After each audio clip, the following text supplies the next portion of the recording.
Um, yeah. So what time is it there right now? 6? 6 p.m. Yeah, 6 p.m. I'm getting used to this whole time zones from your travel. You're in Madrid? No, Okay. Danastia San Sebastian, Okay. which Yeah. Sure. is it's in the north. It's in the Basque region, further north than Pamplona, where we had the competition. This is very close to where the training culture's headquarters are.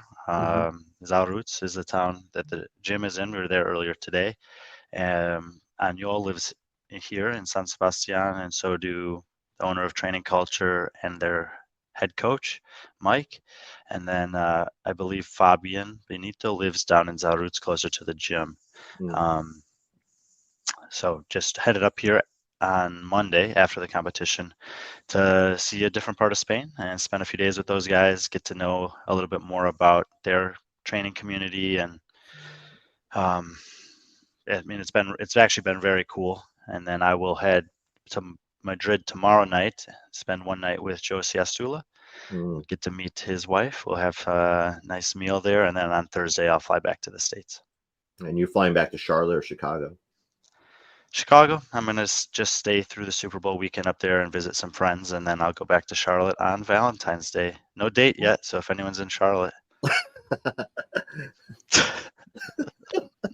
Hey, I don't know if you listened to the interview we had Con. I'm going to clip some stuff on that, but we had Bella on there, and we're talking to Bella, and we think, and I want to throw this by you, kind of like a Bella dating adventure story, but I don't know, like a show, like every 2 weeks, where we just kind of go through her DMs or talk about her Oh, dating life, and just it just be like, I don't know, think Love Line for freaking CrossFitters or something, but I don't know. But yeah, that's kind of led us into our first topic of discussion with Con, was the whole dating life. And I mean, between Bella and Con, those two could just carry a show when it comes to like dating life. yes. I don't know very much about Bella's dating life, but I know that Khan has had his fair share of stories that he can tell. Oh, there he is. Speaking of dating life, Hello, no, this hello. guy, you're taken though. Aniol Ekai. Yeah, long time no Hello. see, Brian. Hello, Patrick. How are you? I'm fine. How are you doing? I'm good. You taking care of Brian? I'm trying. He has the one who has to answer about that, but yeah, I'm trying. No, it's been great. Honestly, since I got to Spain, it's been a really nice. The guys who organized the competition, Tony with Picsil primarily, coordinated with Joe Siastula, and also Facundo and Josie Sorry. helped organize things upon arrival to get from Madrid to Pamplona, and then get a beautiful hotel I was able to stay in there. These guys have been amazing since we got here. Fabio drove me over on Monday, and Daniel took me around yesterday. We went up to see the city from the best vantage point up on top of the hills or the mountains there. We've had some local lagers, Patrick. I'm sorry that you're missing out on those. I know you'd be loving them. We've had some, went to some good restaurants. We saw some churches, a basilica, walked by the beach, went to the gym, ate another really good meal this afternoon. And then probably the coolest or most unique thing was the thing we just did, which was, what is the actual sport called? Or It's Eri Kirolak, which means the sport of the how you might say it, the sport of the countryside, basically, kind of. What is a sport? If you're not familiar with Spain, the northern part of Spain is called the Basque region or the Basque country, and they have a sport that's specific to here. It's comparable to strongman, but they have very specific stones that they lift of different sizes and shapes. I actually did an exhibition at the Picsil Pamplona Arena Games where one woman came out and lifted a 90-kilo square stone, and then a man came out and lifted a 260 kilo, okay, rectangular stone. And they have these techniques for doing it. And Aniol and the guys have a friend who own property up on top of one of the hills over by Zarutz that has a restaurant where we ate at, and then like a training facility, but it's pretty much just the like Basque country is an ancient, free-spirited land that's kind of. it's pretty much just their garage basically, and then they have a shed because there's a few different things that they do. The circular stones are there. Those the square stones that you can see there. There's round cylindrical one, and then we watched him do that axe chopping event, and he is pursuing basically you would call it like the equivalent of a decathlon, but it's 5 events. I'll post some videos on Instagram in the next day or two of him doing some of that stuff, but it was pretty cool to see. And he's really not like he's kind of an unassuming man. He looks like he's fit, but you wouldn't expect him to be able to move these weights as well as he can. His endurance was phenomenal on the axe chopping. That's the gym. Is that not the gym? It looks just like it. No, it's not. That's not it. Nope. Well done, Patrick, to find that pretty quickly without any warning. I'm getting good at this stuff. Really good. So yeah, it's been great just to see this. I've only been to Spain twice. Madrid was the first time I came here. This is the second time, and Spain has different regions. The south is very hot, beaches, whatever. There's Madrid, which is kind of its own entity. There's just massive expanse of a city, and then the north region is very unique, even to the point where the guy who's doing this, his uncle was like coaching him through it in Basque. And I was standing there with Pablo and Aniol and Hugo, these guys who live up here, and they don't understand everything that he's saying because the language is that different. Really? Yeah. Yes. Have you ever participated in any of those type of events, or do you have any desire to? It's you cannot do that unless you are basically from one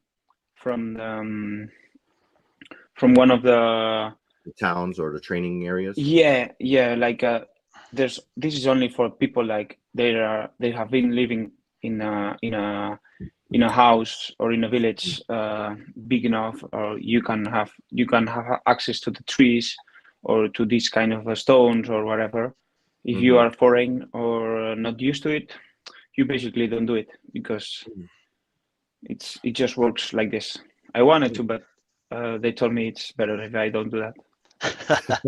And they have competitions, and it's like you can almost do a challenge. So if for example, Aniol and I were 2 of these lifters from different villages, he could challenge me to a match of different kinds of matches. Maybe he would say, okay, we're going to have a 100-kilo stone, and the first one to lift it 30 times is going to win, and we're each going to wager 5,000 euros on the match or something like this. And then you sell tickets and people come to watch these 2 kind of strongmen or gladiators from their town, have this competition.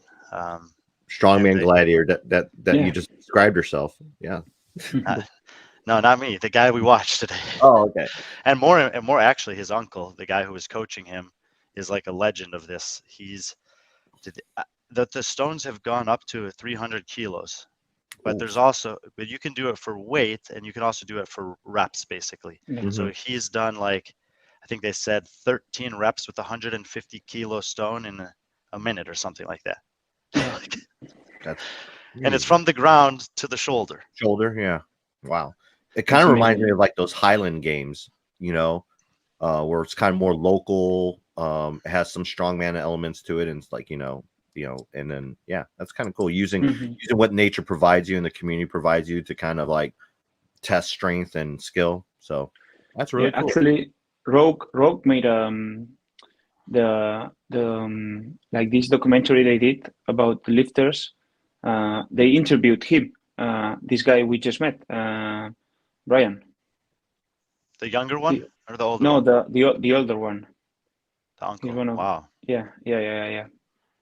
He's one of the most famous athletes, if you can call him athlete, but yeah. Well, I'm not going to call him not an athlete. yeah, but I mean, Brian have seen him. He doesn't look like an athlete. Oh, okay. Like, very unassuming. He's probably 5'6" or 5'7". You know, he's got he's not overweight, but he's got a little gut to him.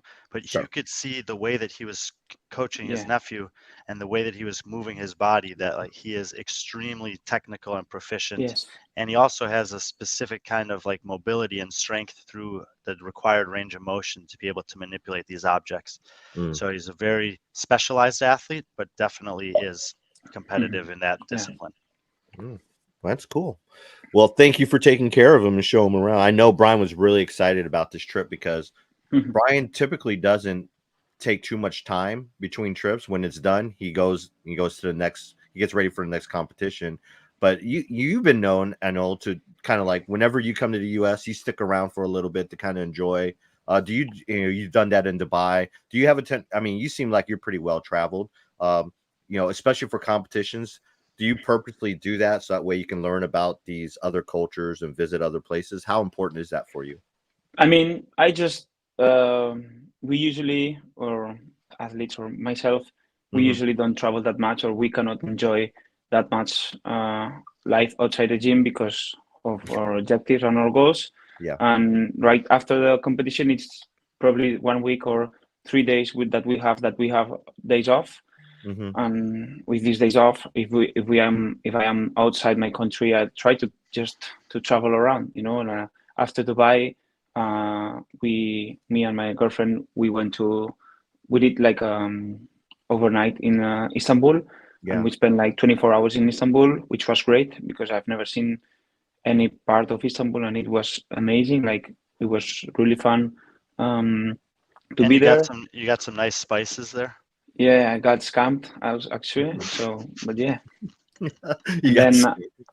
got scammed. Yeah, and after Miami last year, we went to Austin, and we also had a great time. And you know, like I try to live the best life I can have between or right after the events that I'm supposed to compete. So yeah. Yeah, makes sense. That makes a lot of sense. And by the way, Bella apologizes. She wanted to come on the show, but she had to coach a class, so she sends her best wishes. No, that makes total sense. Like you said, you're the one time you actually get to enjoy when you're not training is after a competition, so you could eat whatever you want, travel and everything. It's and I believe Istanbul, and I think other European country or cities are doing this, especially if they have a major airport, is that they allow you to stay 24 hours. And I think Istanbul actually puts you up in a hotel. They'll put you up in a hotel free if you stay like 24 hours. I don't know that much. It didn't work for me, but actually we what we did is like our luggage was on the airport for the whole 24 hours, so we don't have to carry with the luggage. But the Istanbul airport, it's huge. Like it's really one of the biggest in Europe. Oh, it's crazy. Brian, did you fly through to Istanbul when you came back? Yeah, it's amazing. It's a huge airport. Yeah. Because I know Iceland's kind of the similar too, Reykjavik. Like you can stay 24 hours or 48 hours if you're flying, and you don't have to pay extra. But that's cool. Well, I think let's talk about the reason why Brian was in Spain, and the reason why you got to meet and hang out with him was the whole Picsil Pamplona Arena Games. Let me bring that up here. Brian, it's been around before, but is this the first year that Picsil kind of like put their name on it? Yeah, this is the second year of the competition. Aniol, were you aware of this competition last year? Yeah, I went there to a couple of friends competed. I went there to just say hi and stay with them and just hang out for I think it went 2 days. Yeah. Like many of the competitions that we go to, this is a community competition. And this last year there was not an elite individual division, correct, Daniel?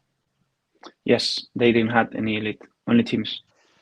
And this year, apart from the elite competition, the rest of the competitors were all on a team. So there was 40 total elite athletes, 20 men, 20 women, and around 1,100 other athletes, almost all from Spain, somewhere in Spain, who were competing in team divisions, either RX, intermediate, or scaled.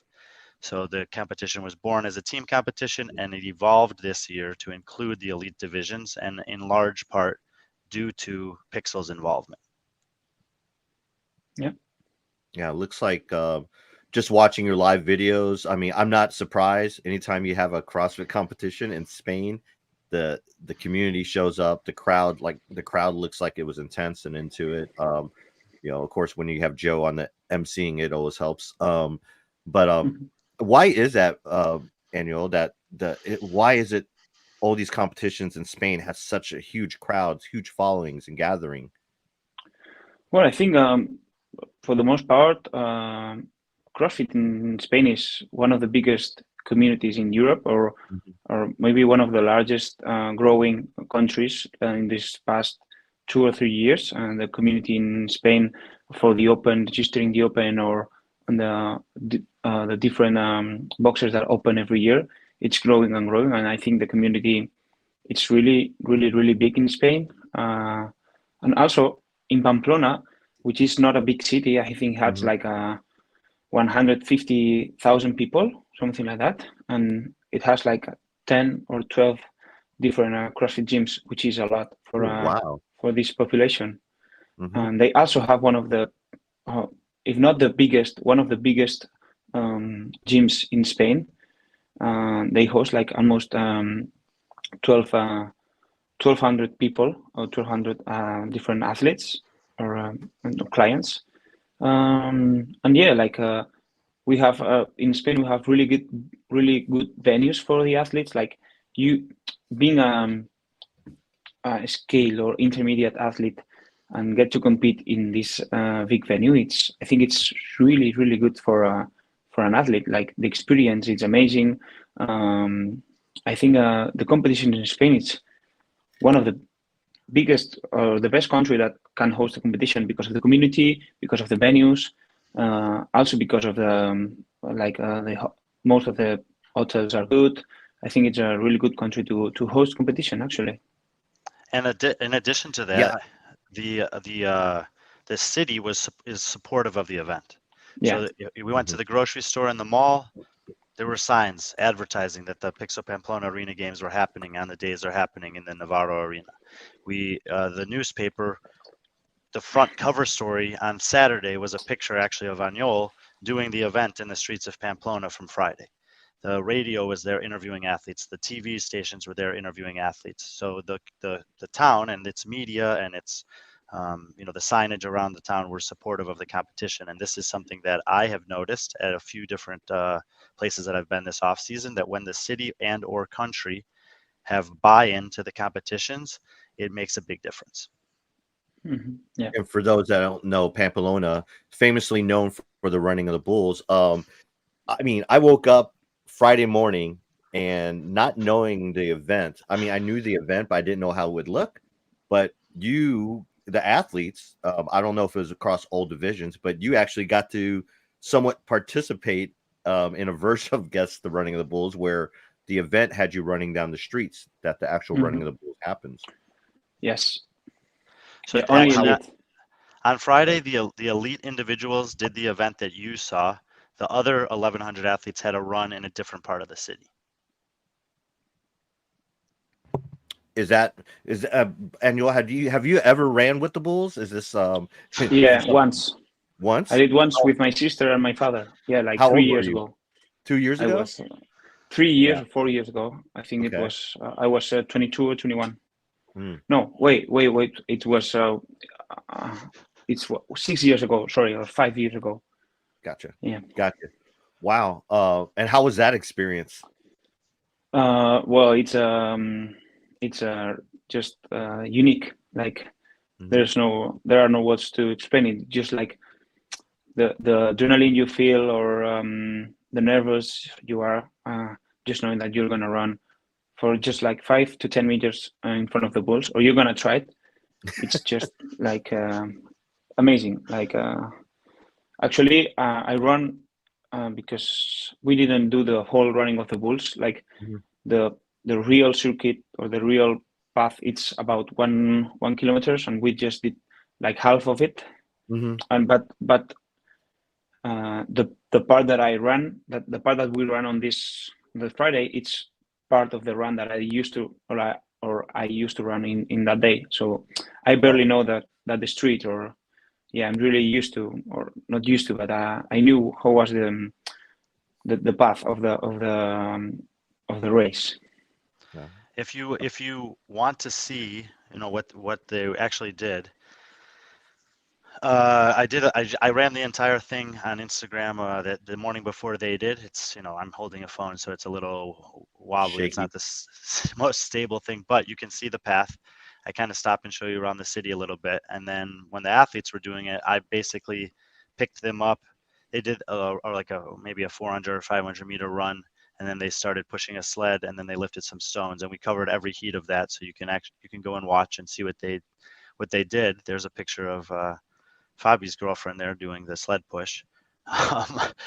But this is, I spoke with Aniol, Alex Catulis, a few other athletes that have done, many competitions, and they said that in isolation, this workout is one of the most cool and unique workouts that any of them have ever done. Yeah. Oh, there you are right there. I will say that their Instagram, they crushed it this weekend. In terms of the coverage, in terms of the pictures, the videos, these are just amazing. If you want to learn more about it, or to just go to their Instagram page, and every event, everything, it seemed like every division was covered. So it was kind of cool. And then of course Brian doing the live feeds from those are just amazing. Aniol, you did really well. You finished actually tied for first, but you end up getting second due to the tiebreaker to Uldis. Yes. Were you happy with the performance? Do you look back at it and like, obviously this has been a really huge season for you, off season. You've made some changes, and your ultimate goal is to make the games. So what was your frame of mind going into this competition? Well, I have to be honest that before the competition started, I was not really excited about competing about this past weekend, because we've been hitting like 3-4 weeks of really hard training, just preparing for the quarterfinals and the Open. Mm-hmm. We started doing a lot of volume, and I was just like, I'm going to this competition, and I don't feel like I have to compete because my body's not feeling great. But still, once I started the competition, my body was nice, and my mindset was also really good. So I think, I think I did one of a really good performance in some events. I made some mistakes, and that's why I'm in second place. But still, it was a really good weekend. Just because we also competed with Uldis, which is 6-time or 4 times or 3 times CrossFit Games athlete. Alex, Fabi, there were some big names in Europe, so it was good to get used to competition right before the semis or the season to get started. So it was just a good starting for the season. Oh, it definitely is. Brian, your assessment of Aniol's performance. I've been kind of talking about it over the last month, starting with Wadapalooza and through Pamplona, the 4 consecutive events that I've done. I think this is a decent time of the year for athletes to do a competition, especially if none of these athletes are really stressed about making it to quarterfinals, and many of them have their eyes set on semifinals as being kind of the critical weekend in the season. And look, it's another 3-day competition. You have ultimately they had 8 scored events over 3 days, and they took the floor 7 times. It's a very similar feeling to semifinals. And the workouts is, that's one thing, but how do you manage a 3-day competition? And we've talked about it before, that those details matter a lot. And as Aniol said, at the top here, if you look, these are recognizable names. Even in 6th place, that's Victor Helsinghoff, who was 18th at semifinals last year. Obviously, Fabi made the games. Anastas is an up-and-coming Greek guy. We saw him podium in fall series. Actually, Alex Catulis told me this story because Isabel was one of the workouts, 30 snatches for time. He said his first ever competition in 2013, Isabel was programmed. And back then he weighed 68 kilos and Yeah. he had to squat snatch every rep. Ooh. And 11 years later, same workouts programmed again. And obviously he's a totally different athlete. Aniol, we have here, and then Uldis, who was 20th at the games. But down the line from there, even Sven Jeans had a good semifinal last year. You got Chris coming down from Norway, Jan from France, Yuri from Italy, and that's your top 10. Oh, and Fernando Geneza there, another Spanish athlete who has tremendous capacity, just lacking a little bit on the weightlifting, the up top end strength compared to these guys. That's a really strong top 10. And then the bottom 10 of this field is basically the next best Spanish athletes. There are still a couple others, as you see, Yuri in 11th and Alex, a young Polish athlete there. But these are guys that qualified for the opportunity to compete against athletes from around Europe who were invited. And I think this format is really healthy. It gives opportunity for guys like Aniol, Fabi, Alex, etc., to kind of have this testing for themselves prior to the season. And it gives the next group of men or women in Spain a chance to compete against athletes who've already achieved what they want to achieve in the next couple of years. So, Aniol, do you know any of these athletes? Brian said in the bottom 10, some of these Spanish athletes.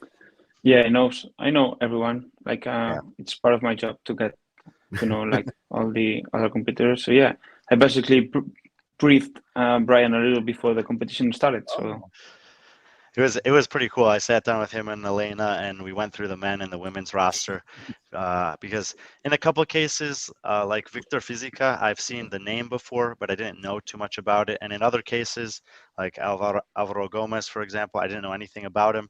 I've never seen him compete. And yes, they were able to tell me at least a few details about each one of these guys and also the women, which was, that's nice for me to at least be able to provide some context for people who are watching. How did these people get here? Who are they? Is there something that they're particularly good at? For example, the guy in 12th, Arnau Sabate, he was the winner of the 30 ring muscle ups for time, and his time was 2 minutes and 3 seconds, which is only 3 seconds worse than Matt Fraser's third place time at the 2018 CrossFit Games. So a little bit of a gymnastics specialist there to be able to kind of key in on some stuff like that. So that's pretty cool to have access to Aniol and Elena and the other Spanish athletes that can tell me about these other guys and girls from around their country. You can add them to the payroll for the B.Friendly Stats team for Europe. Yeah, we are on it. So, I mean, what happens is that because there are names like Uldis Upeniks, Fabian Benito, Aniol Ekai in this field, we will take note of that, and Barkley will add it to the database. And in the case that Arnau Sabate 3 years from now becomes a relevant semifinal athlete, we have this data point for him dating back to this competition because he was there competing against relevant, high-level elite or pro athletes at the time in 2024. So it is a nice way for other athletes to get into that database so that we do have meaningful data for them down the line. Aniol, did you have a particular event that was your favorite during the weekend? I mean, the first one was the most special, but then I really enjoyed all of the workouts because there were some workouts that I was not scared, but they were not good as I wanted to. Like they did not suit me, and I think that I performed, or I did better than I expected in the two of them that I thought that they were not good or well programmed for me. But the one I enjoyed the most probably was the big flip, like the Verus flip and the double unders, because I saw that I was really dominant against my teammates or my competitors, and also the first one, both of them that I won. And also this snatch event was really good because I've never felt like the crowd just like helping you to lift. It was I did. So you got to find that video. I think is it Picsil that posted it, Aniol? Which one? The one with gladiators. No, that's I think it's on my Instagram actually. Someone posted and made me like It's the middle one on the top row. Yeah. You turn the volume on. That's fun. I'm not going to get demonetized. Spartans! What is your profession?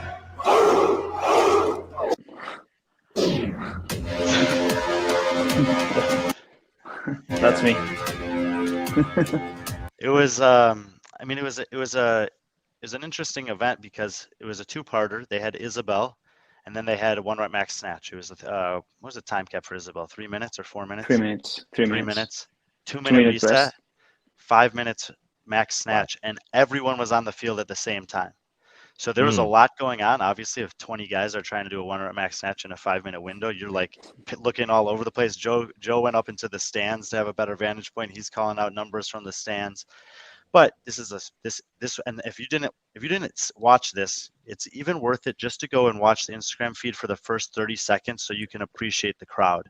It was standing room only. The left and right sides were filled. The bottom tier was filled. The top shelf was filled, and there were people standing in the vendor village area that was kind of overlooking the arena.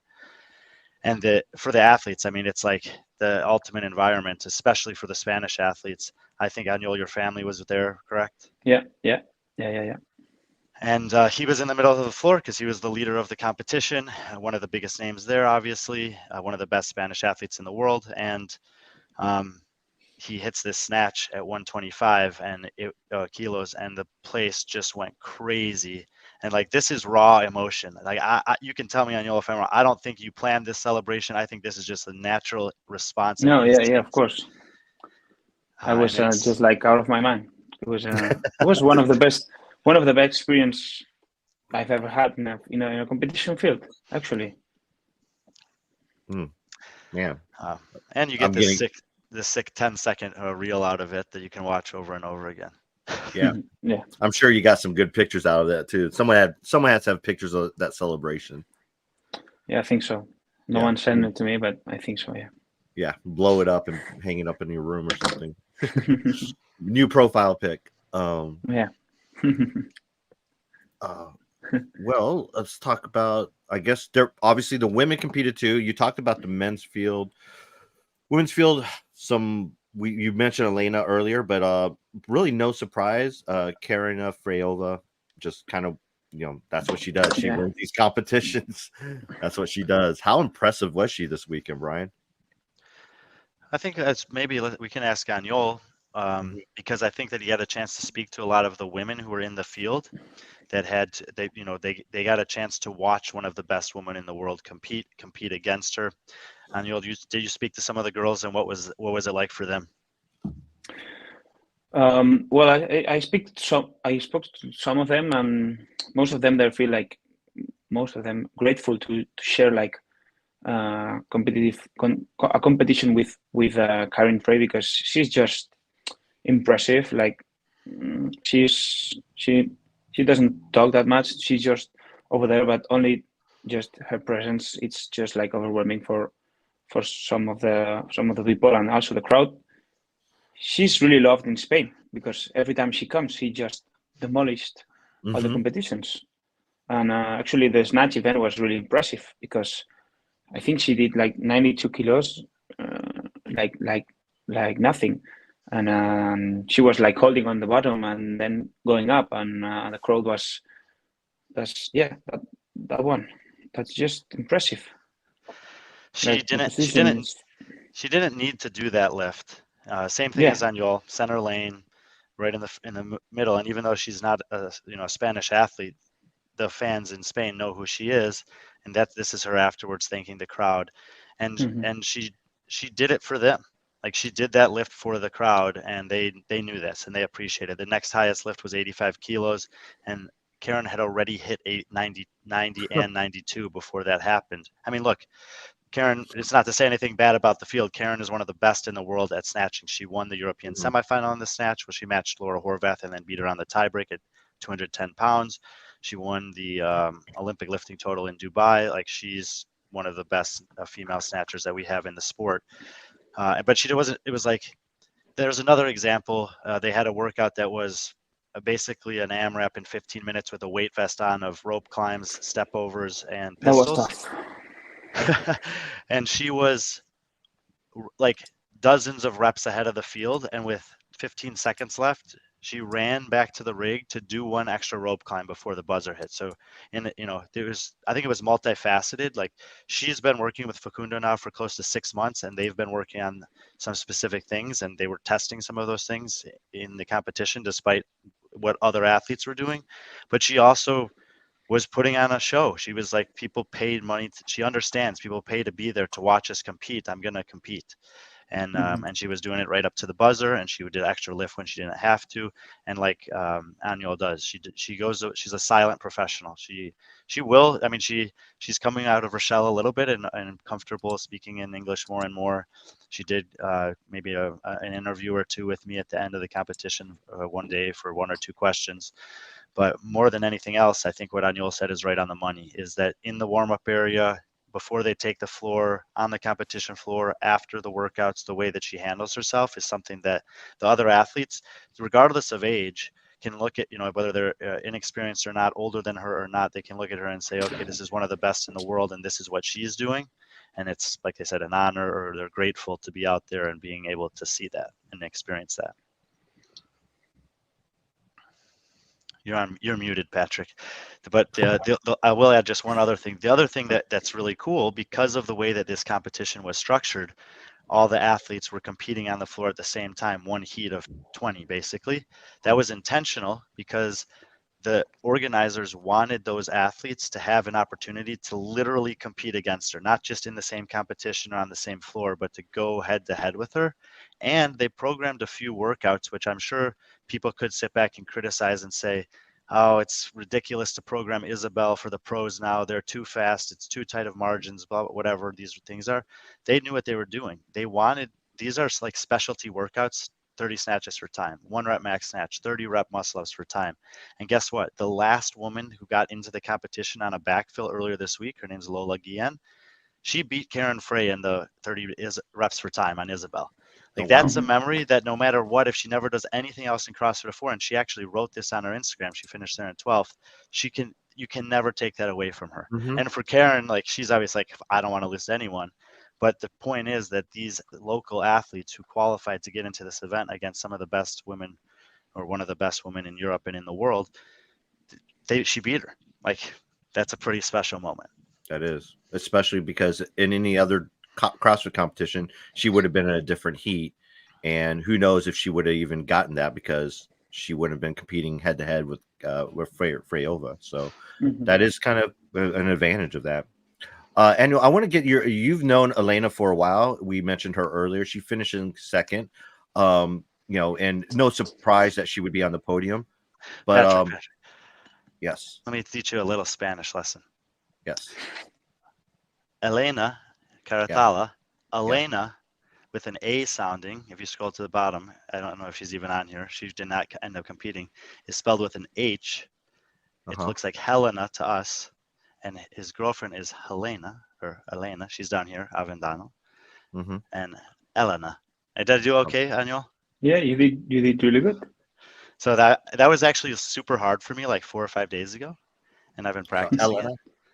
So yeah, it's very similar with Elena, and with the H, Elena. So that's good. That's better. Yeah. Okay.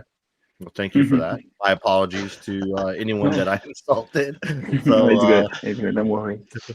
But yeah, can you tell us more about her? I mean, she's someone that everyone, I think people like myself, Brian, people who follow the sport, we know who she is because she goes to the games, but I don't think we really know too much about her. But she's obviously someone that trains with you. Yet, well, you have trained together in the past. But yeah, what can you tell us about her? Yeah, well, I've never trained with her, but Fabi used to train with her. They are both from the Valencia, and I think Elena, she's one of the, or maybe the best Spanish athlete that ever has doing the sport, and she had like her breakthrough performance was just like doing the French throwdown, winning the French throwdown, then competed in the last chance qualifier, then going to the games. As far as I know, she got a little injured by that time, so she just pushed herself a lot through that injury, and then she, the last 2 years or the last year. Basically, she was recovering from that injury, but I think she's just she feels like ready to be there again from in the top of the semifinal, like she did 2 years ago. She's really humble. Like she's a hard worker. I know that for sure. And it's good to see her because she's whenever we talk, like we are not close, but it's good to see her shining again and competing again because I think like she really deserved to be there again because she's a hard worker and she has patience and she pushed herself a lot and she's creating like a space for the younger Spanish athletes that are coming up front, and I think that's not easy, the same as Fabi has been doing for a long time. Actually, I like watched after the events were happening because there was only 2 elite events and the other workouts were teams. There was often maybe 10 to 30 minutes of a gap between when the teams competed and the individuals and the teams to change the floor, and so that allowed some of the individual elite athletes to stay on the floor after the workout was done, and the women went second all the time. And I was watching as she was talking with some of these other women, with Ana Alcazar or Marina Rios, Paula Cruz, and it was, it reminded me a little bit of what we saw in Turkey with Saher, where the women from the box, even though they weren't competing against her, like they were curious and excited to be around her, and she was just embracing that. Like I don't know how friendly she is with these or how many times she may know these athletes really well. Some of them might be friends of hers that I don't know, but it was like kind of obvious that that she was there to compete, but she was also kind of a part of the Spanish community that's I at least perceive that some of these women kind of look up to and aspire to be like. Yeah, I think that's we don't like the best Spanish athlete or the Spanish athlete that has been in semifinals or have more experience.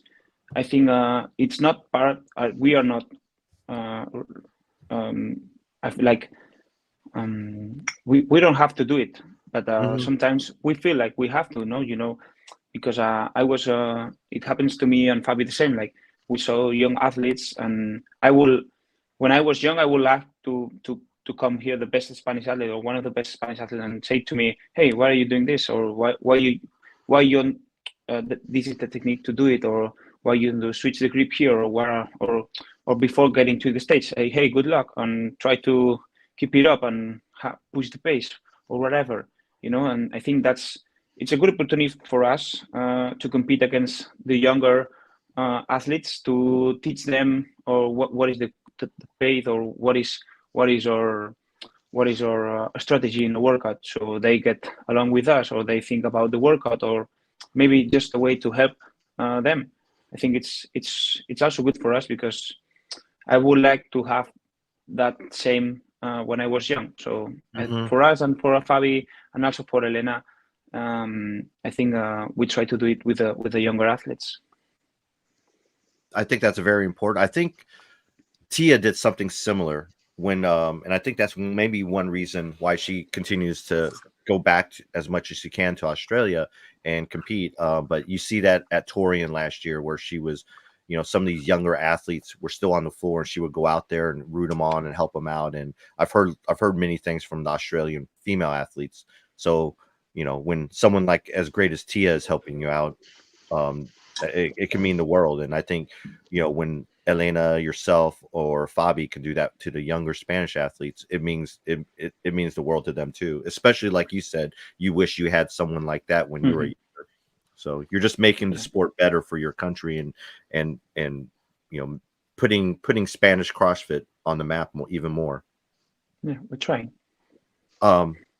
Brian, we got to talk to Ingrid at Dubai, and she said, I mean, she's kind of just competing. I mean, she showed up to Dubai kind of she literally got the invite. Well, she had the invite and then she accepted it 2 days prior, showed up. I think she finished in the top 8, maybe, I don't know, maybe top 5. But yeah, here's another competition she showed up for, finished 3rd. Really no surprise there, but I mean, did you get to talk to her anymore and see what her season looks like for this year? Yeah, I mean, she's more or less has said the same thing that she said in Dubai, which is she doesn't have, a lot of people were asking her this actually, Yeah. but because actually many of these Spanish women are team athletes. I think 3 or 4 of them were at the semifinals last year on different teams, and they're, people, and there's less team spots in Europe this year, and so people are curious, who's competing. And those conversations are starting to be had, and she just said, as far as I'm concerned, I'm kind of done with competing. I don't have much of a plan for this season, but I still have fitness. I still enjoy doing it. So I'm just taking opportunities as they come. This was another opportunity that she took. And there were 3 people from Norway here, Victor Helsinghoff, Chris Nielsen, and her. So they traveled down together. They were hanging out, throughout the weekend together. They all did quite well, I think. And yeah, you see the points gaps. There's some big jumps there on the women's side. And Ingrid had, I think, 3 top 2 finishes and then like 3 finishes of 10th place. And this is very much kind of in the character of her just skill set. She's really, really good at some things. And, she's a bigger and taller woman. And on some of those specialty workouts with, muscle ups and wall facing handstand push-ups, for example, that they had, some of the other athletes were, that can't really beat her on a whole weekend of fitness could still beat her on some of those events. So 3rd place pretty solidly in 3rd. She actually gave away like 8 or 9 points to Sepala in the last workout. That points gap was quite was bigger than that. And I don't know. My instinct says we won't see her compete this year in teams or individual, but we've seen it countless times over the last 5 years, especially, Patrick, that athletes say they're retired and they still have the capacity and they still show up in one way or another. So every time I just think of Scott Panchak, I just think of Scott and but another name, I mean, 5th and 6th, you had 2 Spanish athletes. The 1 and 6, obviously Sylvia Garcia, she's the one that sticks out for me. But what can you tell us about Anna? Or is it Anna? Aniol? Yeah, well, she's I know her for a long time. She's really, or she knows my girlfriend a lot. They used to do the same training program 2 or 3 years ago. I think Anna, she has a great potential. She's been like, she trains a lot and she also works, and she doesn't get to do this like professionally or have the best schedule to compete or to train, but she has really good things. She showed up this weekend, or she shined in some event this weekend. As far as I know, she wants to compete as a team athlete for this year or the past year. But I think she really has the potential to not to make it to semifinals, but at least to try it as an individual, because she's obviously she's improving a lot these past 6 months. But yeah, she's been consistently the top 10, top 15 in the Spanish Open for the last 2-3 years. So I think she's 24 or 25. 25 now, yeah. 25. So still relatively young, really young. Yeah, she's relatively young, yeah. Yeah. Sylvia, she's a little bit older. I believe I forgot how old she is, but she's been around for 30. 30, yeah. She's 30. But this year has kind of been like a great year for her. I mean, first starting off with Madrid, she had a great performance in Madrid, ended up with an invite to Dubai, and she did really well, I thought, against some of the top European women. And then here she is with the 6, against a fairly impressive field.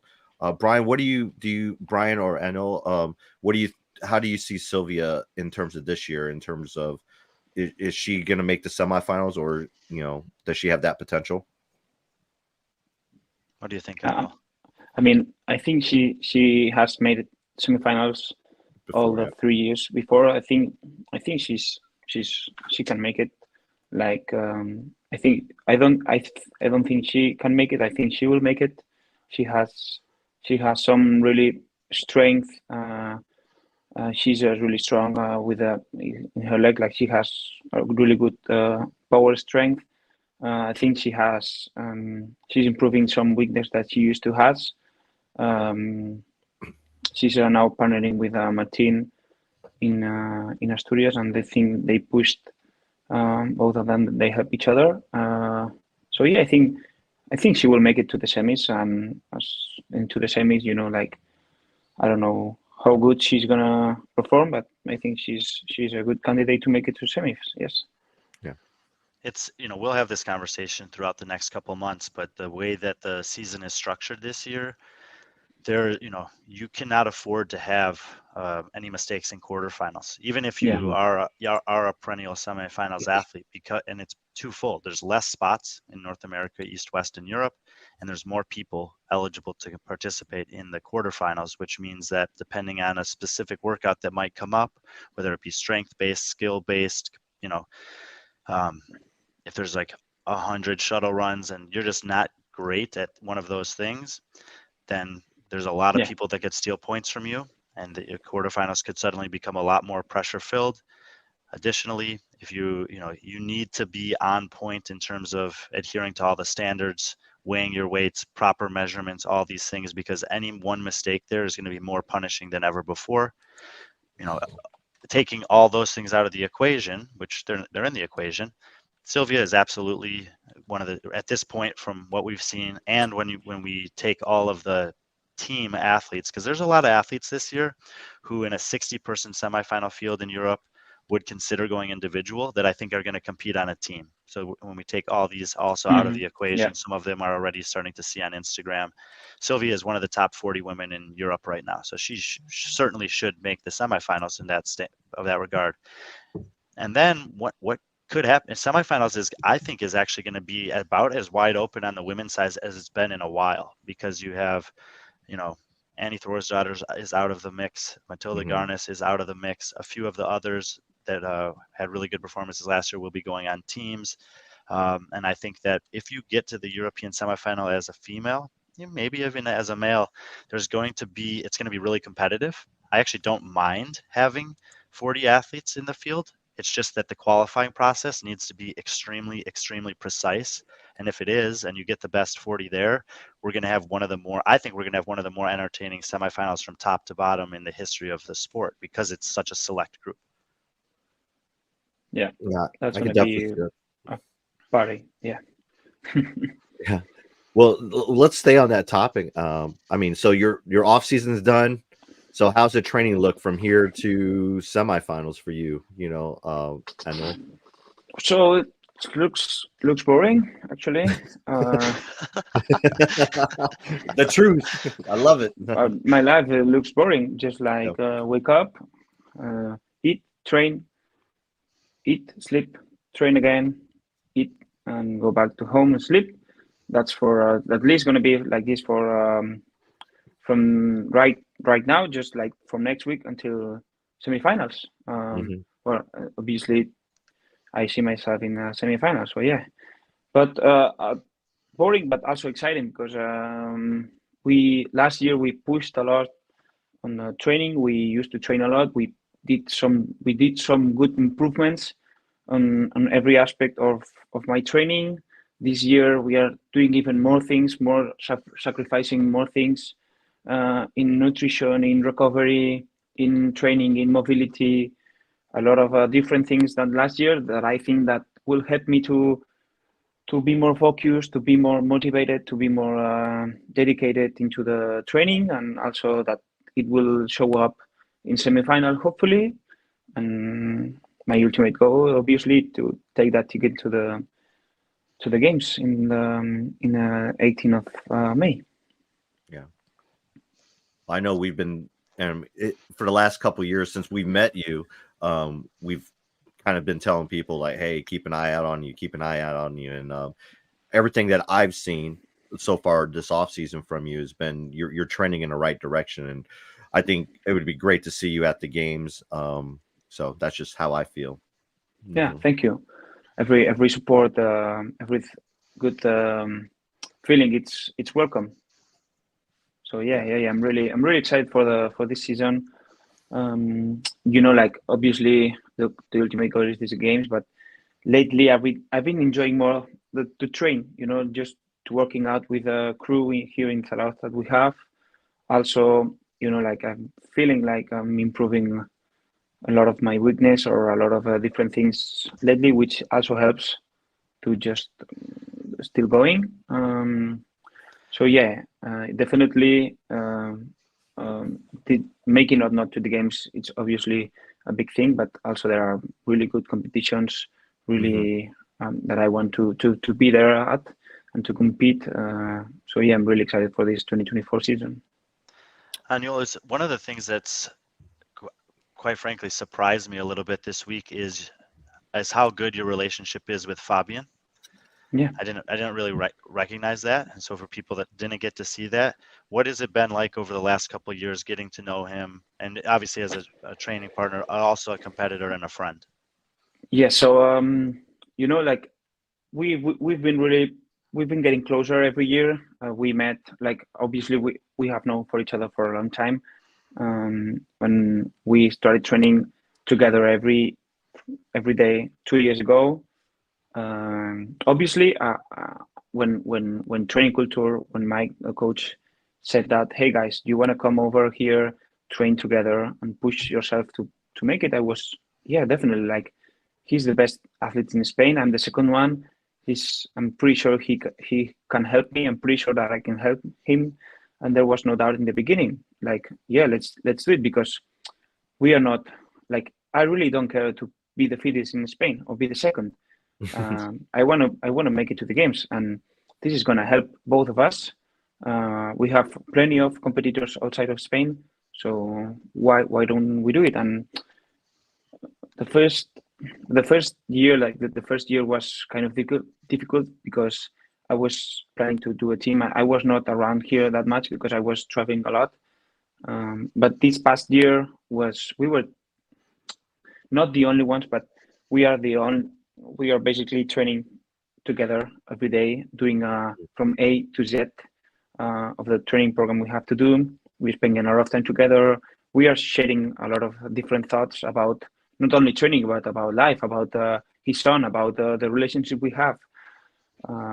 Obviously, I help him when he has problems or with his injuries. He helps me when I have doubts about competing in CrossFit or whatever. So we've been getting closer every year. We are really good friends outside the sport and also inside the competition. Not only in this one, which is not as important at semifinals, but in semifinals both of us were competing and we were sharing the strategy or sharing, like, hey Fabi, I think you are good in this. You can do this. Or if I go first in the event, I say, hey Fabi, I felt this workout this way. Try it out or be careful. Because I really don't think that in the possible outcome that if there are 10 spots in the semifinal, I don't really think that he will place 10 or I will place 10 and he will place 11. That's really difficult. I really think that we both have the capacity to make it better, not 10 or 8 or 5th or 4th or 3rd or 1st. Like, I think we are already doing, but if we help each other out, we, like, the sky is the limit. I really think that this alliance, this, I don't know how to say it, alliance. Yeah. It's really good for us, and I'm so happy to have him close to me because he's not only the best partner I could ask for, but also he's a really good friend, and I think we both see it in the same way. What was the emotion like for you when he did qualify last year? I mean, I was sad because I didn't qualify, but still, I was so happy because of him, because I know, like, he had. If someone deserves, like, I know this sounds topic, but if someone's deserved in Spain or in Europe to get that ticket, he's Fabi, because he's been competing around the world, in Miami, in Dubai, showed up to the world that he has the capacity to do it year after year after year. Also in the semifinals, in 2021, he was on 5th place right before the last day. He dropped into the 6th place. Then went to the last chance qualifier. He placed like 5th or 4th. the last chance qualifier, so he did not make it. But he was just one spot. The next year, 2022, he screwed up in the first event and still managed to place 7th. Like he got last place in the event. That was that was in the last place. Dead Yeah, last. and he make it to the 7th place. In Dubai, like the first event, also last place, and he managed to win. You know, I really feel like he deserved this moment for him, but not only to qualify, but for him, for his for Sarah, his girlfriend. Like they've been through a lot, because coming here to Sarawats, he sacrificed a lot of things. He has a son, he has his family, like 6-hour drive from Sarawats.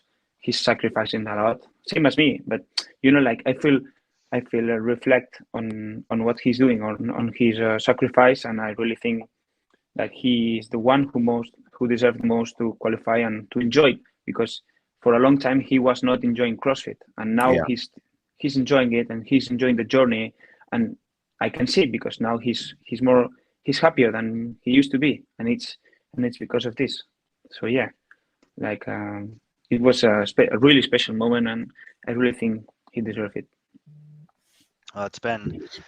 It's been a good opportunity for me. Like I never really got to spend as much time with him in the past as I have with you. For whatever reason, we've had some, friendly conversations off the competition floor, and I don't think it's anything of his character. It's just the moment wasn't right, and he is a tremendous guy, very fun to be around, kind man, and obviously also a great competitor. So that's cool. Thanks for sharing that story a little bit. Yeah, it really is. Well, it's a shame that he doesn't speak good English, because he could explain a lot of things to you guys if he brought you on the podcast. But obviously the language is a big barrier to him. But I think he's improving his English, and maybe sometimes he can explain this by himself. Yeah. And the community outside Spain, or the English community, can know him and can know his story, which is amazing, and also emotional for me. Mm-hmm. And this happens with a lot of athletes. There are even if you think about Laura Horvath 6 years ago when she was a rookie at the CrossFit Games. Like, she did some interviews, but the confidence wasn't there. The practicing of the English in a public setting with the camera in your face, like it can be a lot of pressure.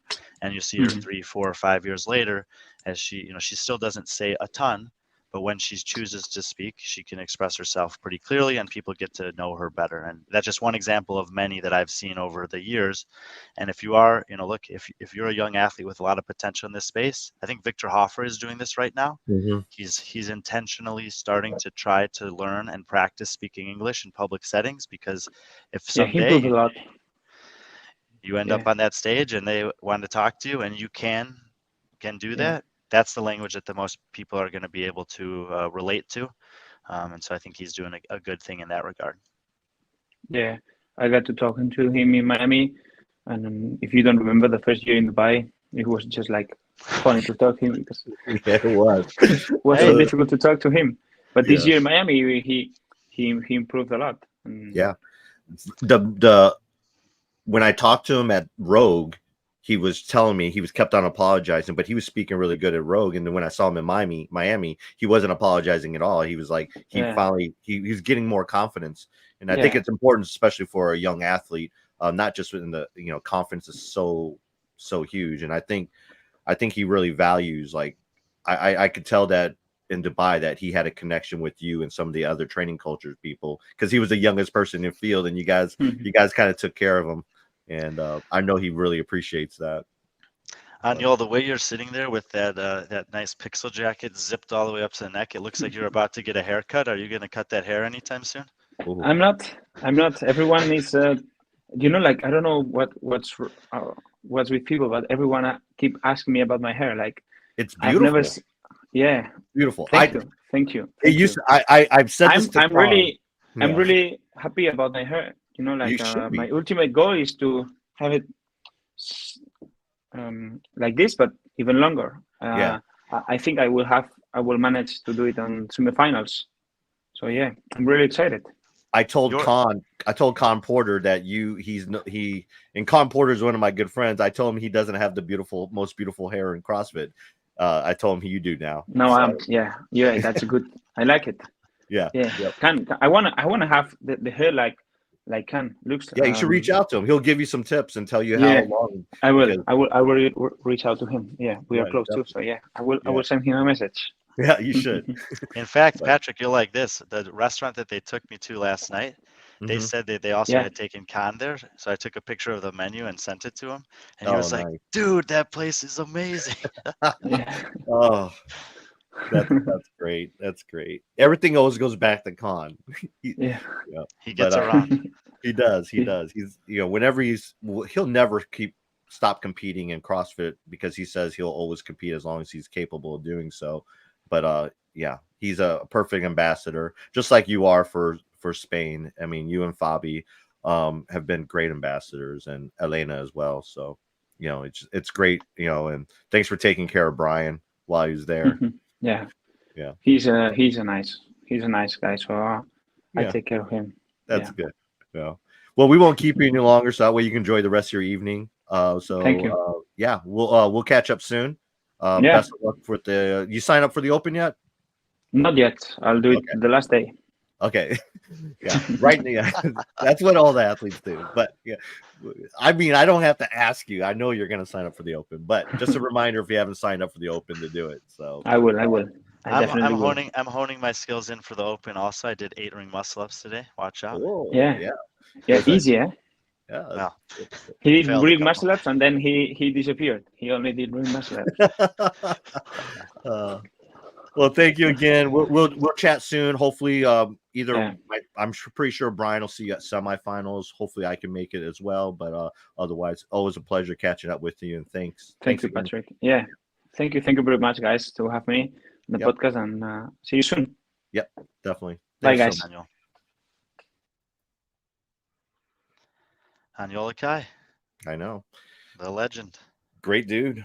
That's the second time we've had him on because we had him on in Dubai. Yep. I think maybe a little shorter.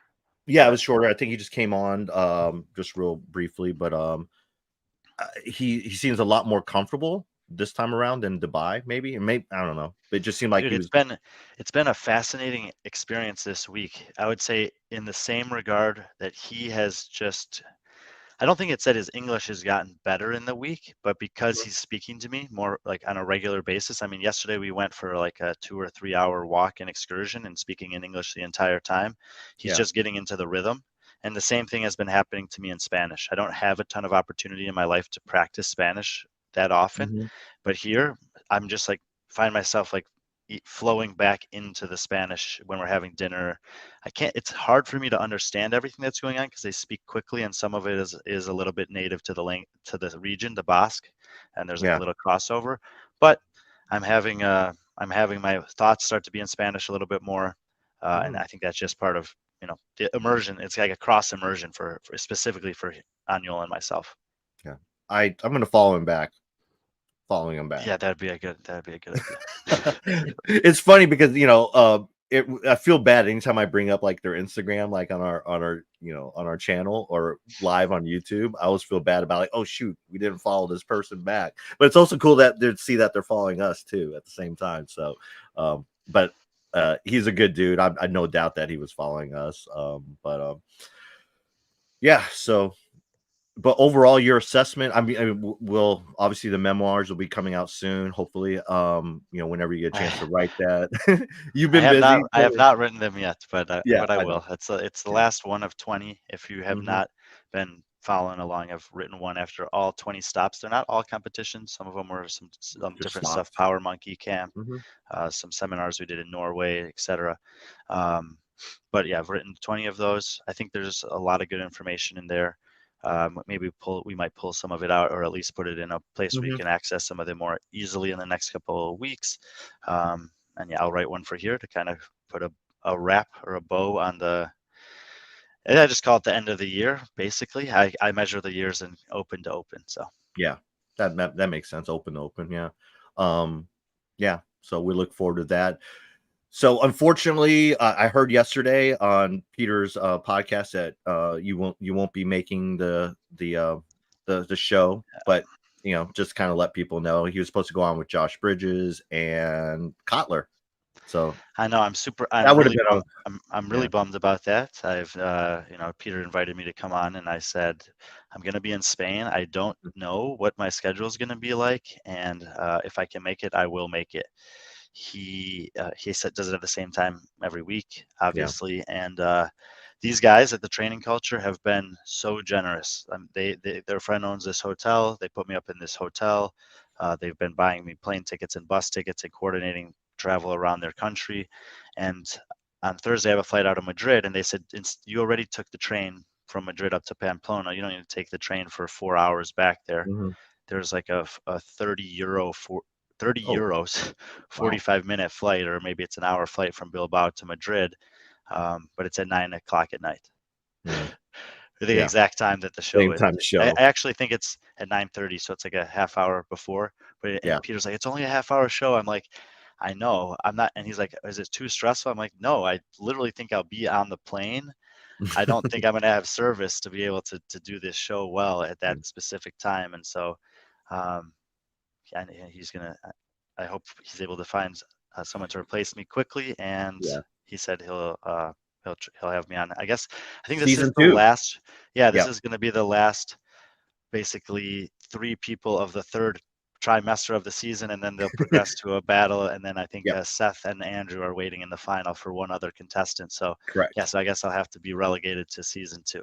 Yep, season 2 it is, and he mentioned hopefully. But that's unfortunate. But I know you didn't get a chance, but they actually had Nick Johnston on yesterday. Peter did, and they brought Hiller on, and we both know Nick. Nick is a well-spoken guy. I mean, he's not afraid. We both know Andrew also. Yeah, we both know Andrew too, who's also a well-spoken guy as well. And your boy Scott, of course. Polensko. We're going to be watching Supercross together on Saturday. Going to be a blast. Nice. I will be probably. Scott Polenski, he sabotaged my Supercross picks this week. Really? Yeah. I didn't know you had picks. Yeah, we're in a fantasy. You're a fantasy. Oh, nice. Ricky Garrard participated for the first week. He was last place, and then he gave up. So I got something I beat Ricky at. Yeah, there you go. Probably the only thing I'll ever beat. Get that T-shirt made. I certainly would not beat him in racing Supercross, although I don't think that he would race Supercross right now. I think it's against every contract he has right now. I mean, if he had to sell his e-bike, I'm pretty sure that anything, because he probably is not even allowed to ride on a skateboard anymore. But I forgot. I lost my train of thought there. But I don't know. Maybe it was Nick Johnson. Oh yeah, Nick. So it was a great great thing. Great interview. Is obviously that's the sport. There's so many people, so many sources out there. There's a lot of misinformation, disinformation, and and it's hard for media to kind of differentiate between that. And I think for someone like Nick to come on and kind of set the record straight on his side, obviously there's always 2 sides to the story, but he came on and he was very transparent about it, was very open about it. And good on him. That's how a CEO should be.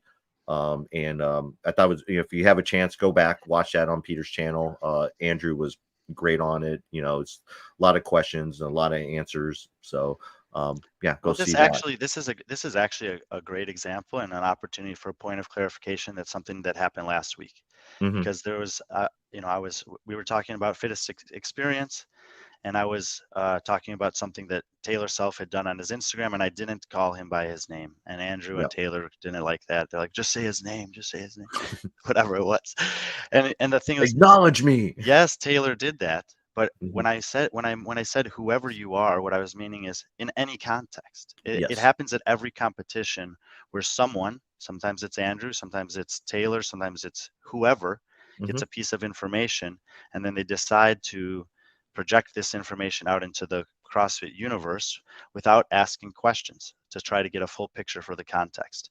The fact that Peter knows that there's been some tension, some drama, some questions surrounding Proven, and sought out an opportunity to have a conversation with one of the people who's been potentially most critical or curious in terms of trying to understand what's happening there. That's great. That like I want to see more of that. The fact that Nick is willing to do it, and as you said, in those moments, in those conversations, Andrew is really good. Like this, the things I've been trying to tell people, like, if you actually sit down and talk to this guy, he's a reasonable person. You know, he's strong-minded and strong-willed, but he'll have a kind of honest conversation. He is all about that stuff. He's kind of gone back and forth over the years of doing this now for the past couple of years of being very inquisitive before making his videos and being not inquisitive of all and just taking a piece of information and running with it and producing something. So I'm in favor of this. And yeah, I did see that they did it. I haven't had a chance to watch much of anything really on this trip yet, as I've just been trying to enjoy the time and the people here and the culture. But yeah, that'll be, if Patrick tells me it's a good one, I will watch it or listen to it. I've been listening to more and more of the CrossFit stuff on the plane rides and traveling, which just seems to be like the best time for me to kind of consume that information.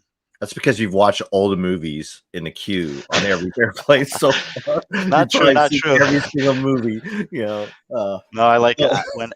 Well, there's like, I know that this is probably a very popular movie for some people, but like Oppenheimer, like when that was coming out and everyone went to see it, like to me, I was like, oh, it's a 3-hour-long movie about something that people like and also potentially interesting as I has a history degree.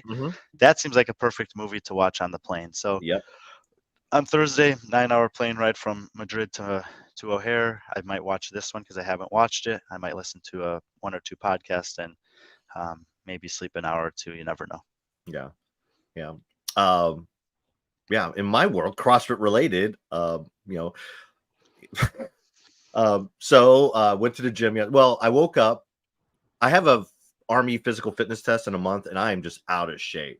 And I need to start running again. So I've kind of challenged my soldiers to do the same.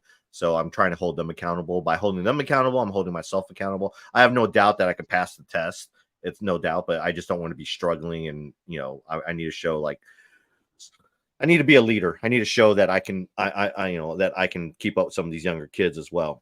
But I wake up and I have every intention of going to the gym on Monday morning, but I wake up to a text from a good friend of mine, Seth Rollins. And he's like, hey, you know, can I drop in at Gambit, my gym? And I'm like, oh shoot, I guess Monday Night Raw is in town, which is great because, you know, I've been following a little bit more WWE wrestling than normal. There's a lot of stuff going on. I don't know if you're privy to it, but The Rock is coming back to wrestle. And I saw that he was. I didn't exactly understand what was going on. I see that he's been in the headlines in the news up there on the podiums and making speeches, whatever. But he does. I mean, the amount of things that guy's involved with and things that he does it can be exhausting to keep track of on its own. Well, the thing is, like, usually the thing with The Rock is everyone says he's the most liked person. He might be most liked person in the world. His box office, everything he's done. But this is one of the rare instances where he's gotten blowback from it. People, especially the wrestling community, the people that follow wrestling, they're not big fans of him coming back to wrestling because it's going to be. They are big fans of it, though. What? Having a public enemy number one. Yes. Well, the thing is, he's going against someone that's considered public enemy one. What it is the wrestling fans, and it's very similar to what CrossFit fans are as well, is like they believe in loyalty. They love seeing someone, they love the underdog. And this is and part of that is Seth. Seth is known as the, you know, and people don't know Seth Rollins is. He's a world champion, heavyweight world champion. They have 2 belts there, but he's been a CrossFitter. I met him through a buddy of ours, Joshy G, who's the MC at the games. He does a CrossFit training program for wrestlers, and Seth and his wife Becky Lynch, who's most popular women's wrestler, they're the followers of that. So they live and die by CrossFit. But he's considered the working champion, the guy who shows up for all the live events. He wrestles. The guy busts his ass. And because of The Rock coming back, who's considered not even a part-time wrestler, it kind of relegates someone like Seth, who busts his ass for 365 days out of the year. Well, wrestlers they travel 300 days out of the year. who busts his ass and shows up for even the small events, and it moves him down the card, so he's no longer possibly main eventing, you know, WrestleMania, which is in a month. But anyways, he was in town. He's dealing with the knee injury. You know, that's, and of course, him and Becky worked out the gym, and then, as always, he hooked us up with some great tickets. So front row, it's always a pleasure, and so it's just kind of cool, you know, just how great this community is and how it opens up and how welcoming it can be, and yeah, it's just good stuff. And you know, that's how I spent my night last night. So it was a good time, really good time. And yeah. Well, I had I actually was I'm pretty tired actually. And last night we went on and did some things. Like I said, we walked for like 3 hours around the town here, and I took like this power nap before dinner. We went out. It was a great night out. We got back maybe around 11:30 or midnight. I fell asleep like hard for like 4 hours. I had 2 beers, which is one more than I ever usually have. So I was maybe a little drunk. I don't know. And then I was just like awake for 3 hours in the middle of like 4 to 7 a.m. I was awake, and I was like hooked on your stories. I was like, oh, Patrick's at the he's ringside. Now he's over here. Now Becky's in the ring. There's Seth, like watching Pat McAfee. I know you're a huge Pat McAfee fan. Yeah. So I was like, it was like perfect for me because you were posting a bunch of stuff, and I was just like laying here with nothing to do. Oh God, I have to find it. I found this the other day. Did you meet Pat last night? No, unfortunately, we didn't show up because they let the announcers come out first, and they usually go around the ring, and we got there a little bit late. We got there just in time for Seth to open it up. So, yeah, but yeah, so not really much going on in CrossFit. I know, I don't think we have anyone lined up to interview this week. I mean, I have some feelers out there, but we just did Aniol. I know we kind of did. So it was B.Friendly conversations with Aniol, which was great. I really like that, having them to kind of also be a part of the review as well. So yeah, but we're working with Tia's people in terms of trying to get her on. We have Fraser in the hopper as well. Well, let me just say, I spoke to the publicist of Tia, or he emailed me. They sent me a copy of her book when we were in Dubai and Turkey. And I went to read it, and I was like, I can't read this. Like, there were a bunch of typos in the first, and and like as a writer, as an editor, like my mind defaults to this thing. So I reached out to him, and he's like, "Oh shoot, I sent you the wrong copy.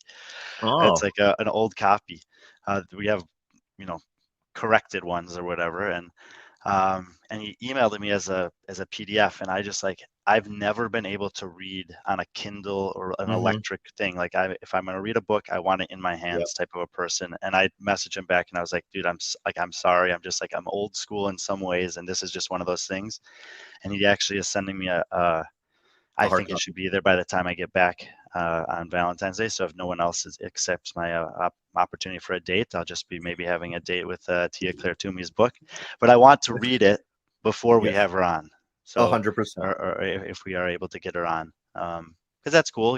There's a few CrossFitters that have written their books over time, and first, for me, someone who knows her career super well, like anything that's talking about competition obviously won't be very new to me, but mindset during competition, some of her past history stuff I know just from, you I think have had more close relationships with them than I have over their career, but and other conversations she's had and things that have been written about her. But, it's always different to hear it in the athlete's voice.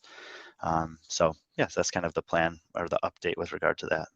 Yeah. And I'm also, I've been kind of bored, and I know this kind of got brought up, is like, I've been kind of working on trying to compile a list of athletes and what camps they're at. I know we've done this in the past, and I don't know, more people have been kind of bringing it up, and I'm thinking about compiling some type of database. I know Barkley and Halpin have something, but I think if we cross-reference them all, we probably have a pretty exhaustive list, a more up-to-date list that no one else has.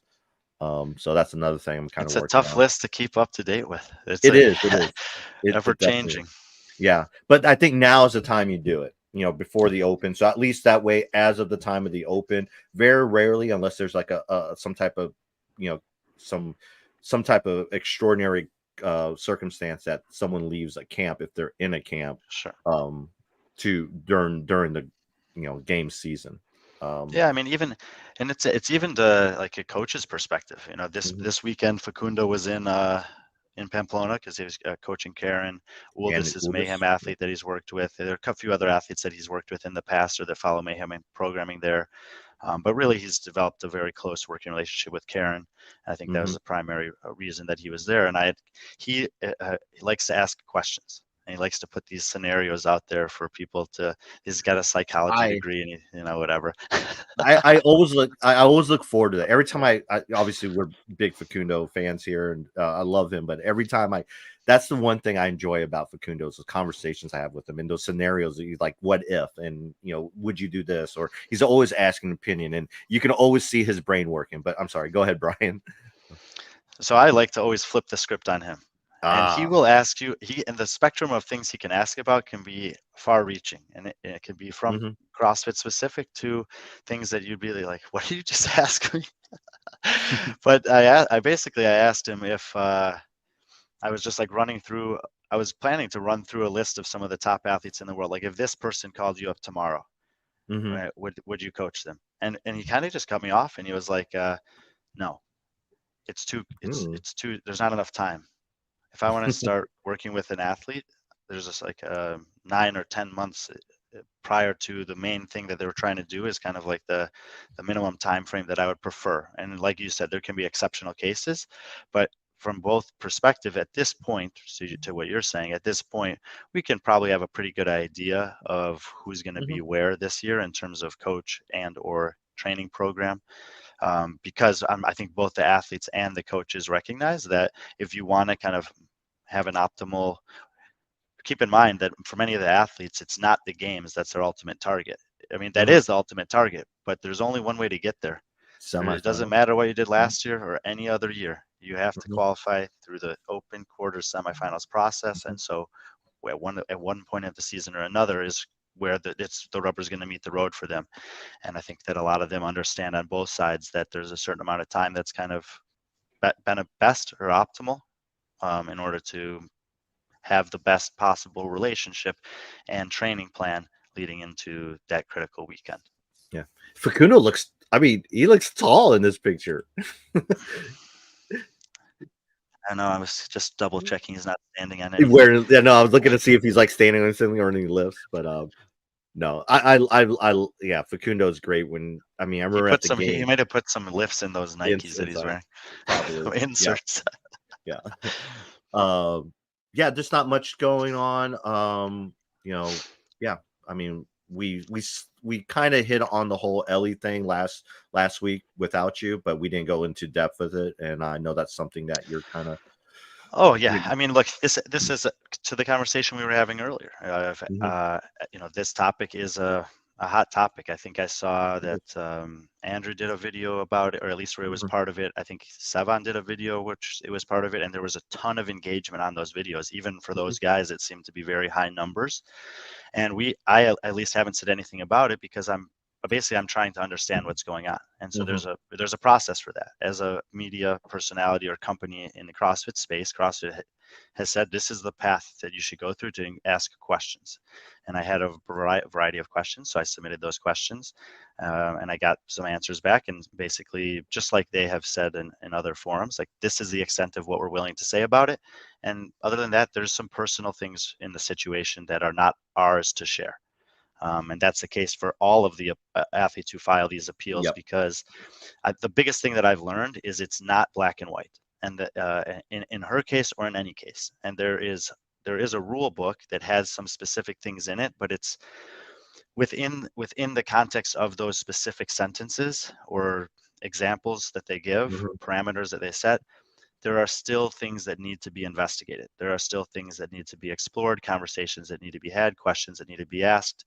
And even if you think that you're going to say, oh, well, this athlete has clearly also not done this, or this athlete has only done this and that one's done this. If you're not there collecting all the information and actually having a chance to assess what is being sent to the athletes and why or why not that it may be relevant within the context of what CrossFit's evaluating for, then you can speak about these things as much as you want to, but you're lacking some context. And Yeah. I don't know, after I've had conversations with Ellie, with Shanna Medeiros, with 3 different people from CrossFit Games team about it. And even at this point, and I feel very grateful for all of them for sharing their perspectives, I don't know that I fully understand the situation. And I spoke, and when people were speaking about it in Pamplona, and I know that there are other athletes to whom they compare the situation, people want to compare this situation. And in some regards, I think that it's okay to acknowledge, oh, there's other athletes that have lived in this, whatever, blah, blah. And in some instances, even though it might appear that those are very similar, they're actually also quite different. And at the end of the day, this is something that I've heard athletes say over and over again, and I believe I have said over and over again. If you're choosing to participate in the CrossFit Games season, you're choosing to play by their rules. Their rules. Yep. This is something that we know. It You says many agree. times in the rule book, at CrossFit sole discretion. Or and that means that even though this is stated here, we retain the right to make an exception or to change the rule, basically. And we know that there are iterations of the rule books that will come out and change, or either there are additions to, sometimes some minor tweaks to things as the season progresses. And whether you like that or not, if you're not aware of it, then you should be, because that's the governing body for the CrossFit Games season, and it has been forever. And the autonomy that they have over the rules is not something that's new to 2024 season or 2023 season or 2020. It's been there. Yeah. It's part of the sport. Or like you said, or it's part of the sport. But if you want to be taken seriously as a sport, that it's needed. You don't see the NFL making exceptions. They stand by their rules. They have certain things. Everything they do, there was an old saying, protect the shield, that the NFL did. So they did everything to protect the sanctuary of the NFL as a whole. And I think that's ultimately what CrossFit is trying to do. I don't think they're purposely going out there and trying to screw over someone like Ellie or any of these athletes. I don't think that at all. I think at the end of the day, they're trying to do what's fair across the board, and also for the sport, as a whole. So, I feel like this story isn't something that's going to be over anytime soon. I mean, again, there's still, for those people involved, they have their stories to tell when they choose to say it or whenever they say it. So, yeah. So we'll just kind of take it for what it's worth and move on to the next story in CrossFit. Hopefully it's not something less controversial. But with that being said, the Open, I brought it up with Aniol. We're about a month away from the Open starting. So if you haven't signed up for the Open, I think Halpin said yesterday about 120,000 registered.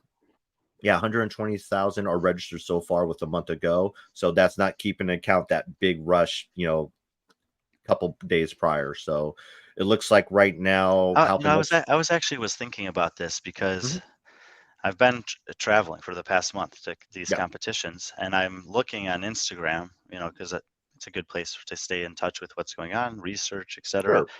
And it's like the amount of people that are just like pushing the Open. Haven't seen it before. It's really, really dramatic. It's impressive. It's a big number. And I think and I was reflecting on it because I have not been. Yeah. Because to me, the Open has not arrived yet.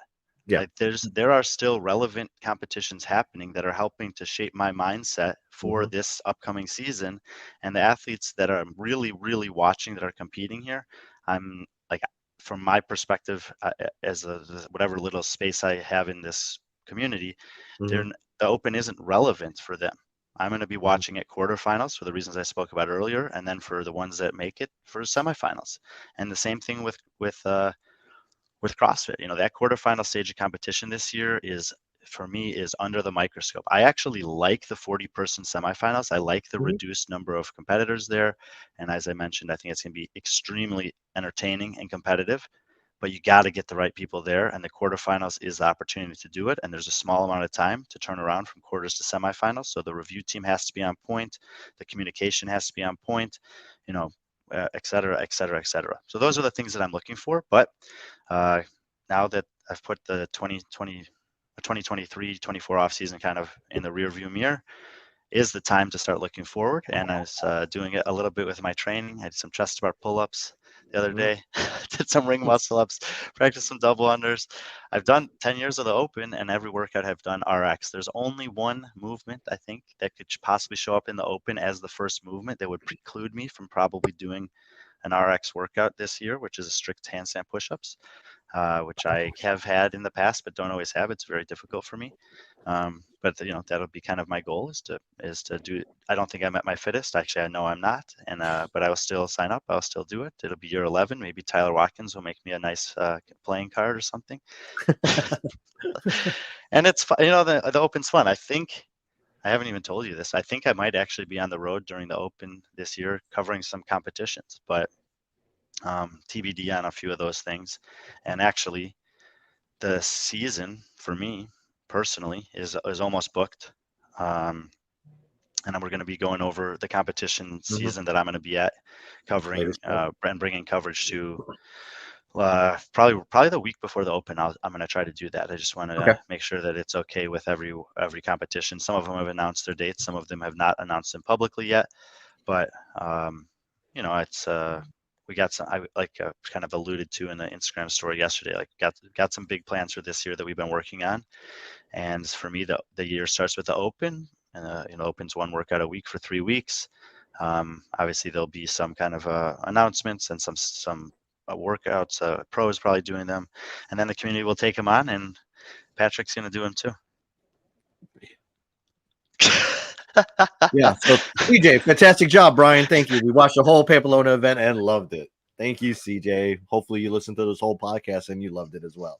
What was I going to say? Oh, besides the Open, again, you're going to transition your mind to the Open from here on out, but also to let people know that there is some registrations and competitions already starting. I know the qualifications for Monster Games Comp has already started. I believe it starts this weekend, actually, or it might have been this past weekend. So if you're looking for a competition, a pretty decent one here in Missouri, that'd be one I look at. Another one, and we put a post up of this, is the Crash Crescendo for the girls team competition they're having.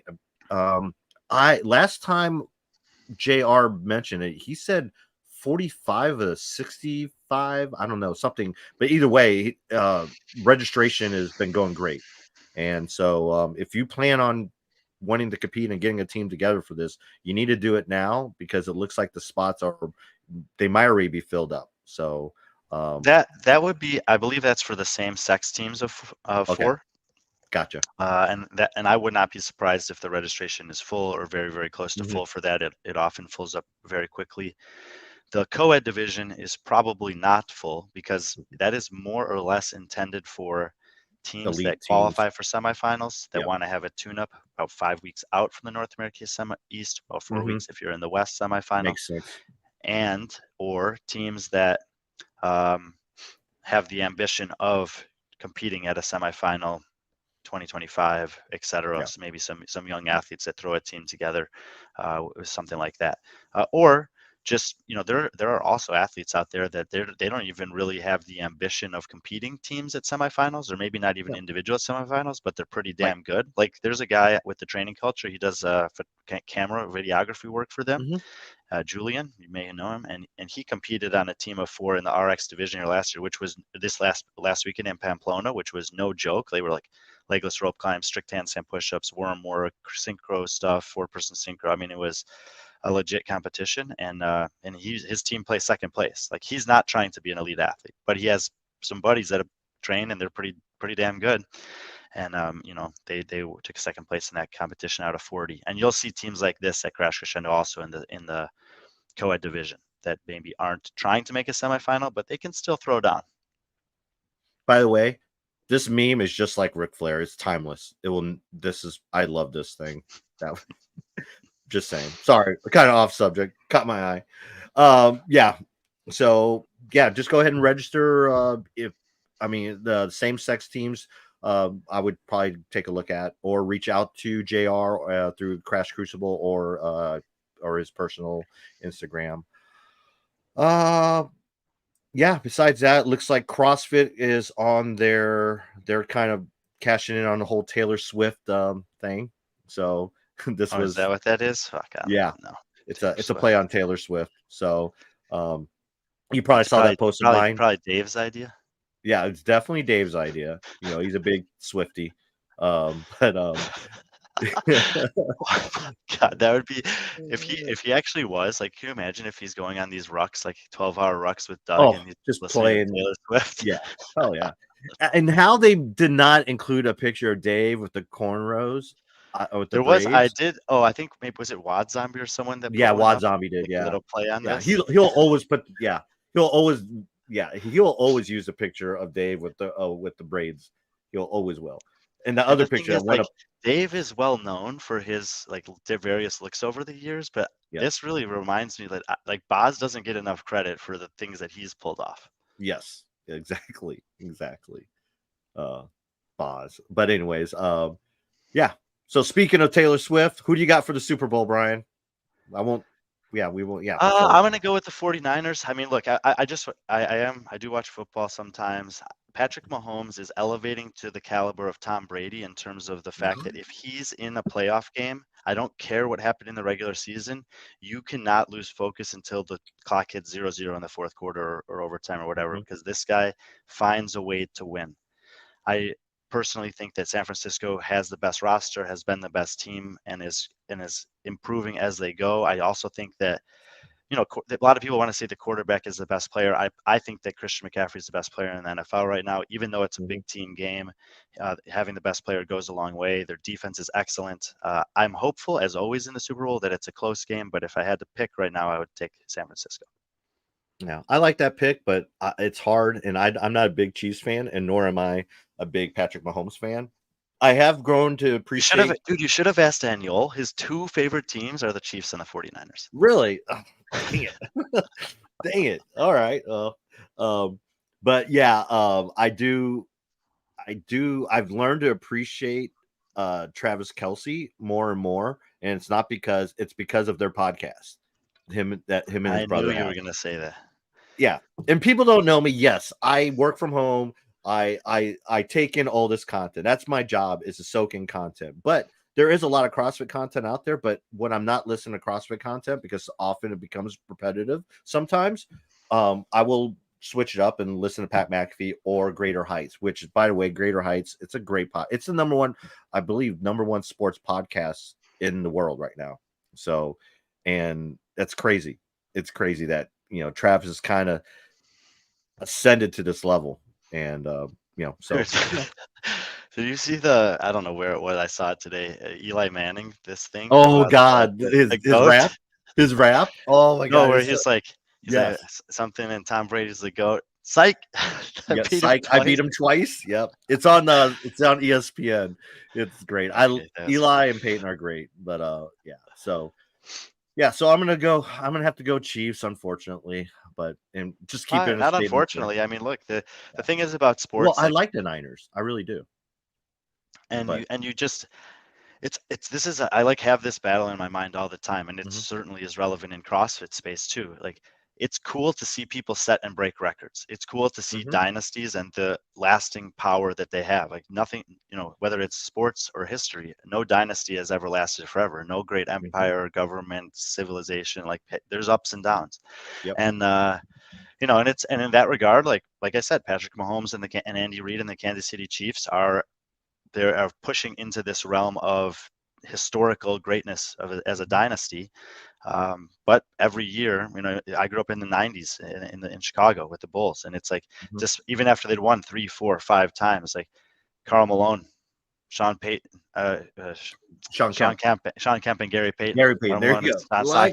Charles Barkley, Isaiah Thomas, Clyde Drexler, Magic Johnson. Like, these enemies emerge, and you still have to take them down. You can't take someone for granted. And those are only the finals. It doesn't count the Patrick Ewing games, Shaq and Anthony Hardaway, and all this stuff. And that's how it is in the NFL. Yeah. Everyone thought this year was the Ravens' year. Well, everyone thought the Bills are finally going to beat it's like, this guy's hard to beat. And I think you have to say these guys. It's, it was not just Brady, Belichick and Brady. It's not just Mahomes. Andy Reid is one of the best coaches in the history of the NFL. And you can't, like I said, you can't. It's hard to bet against them, but I do think the 49ers have a really good team. They do. And teams like this have won Super Bowls before. Speaking of the Ravens, you can think back to Trent Dilfer, what he coached. He quarterbacked the team to the Super Bowl.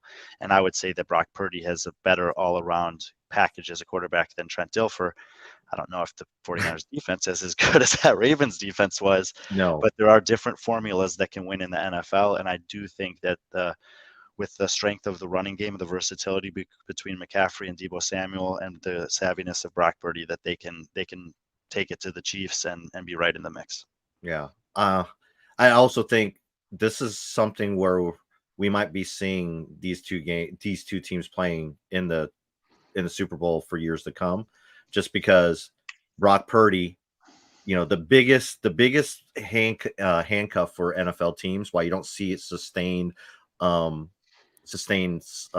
success, is the contracts for quarterbacks.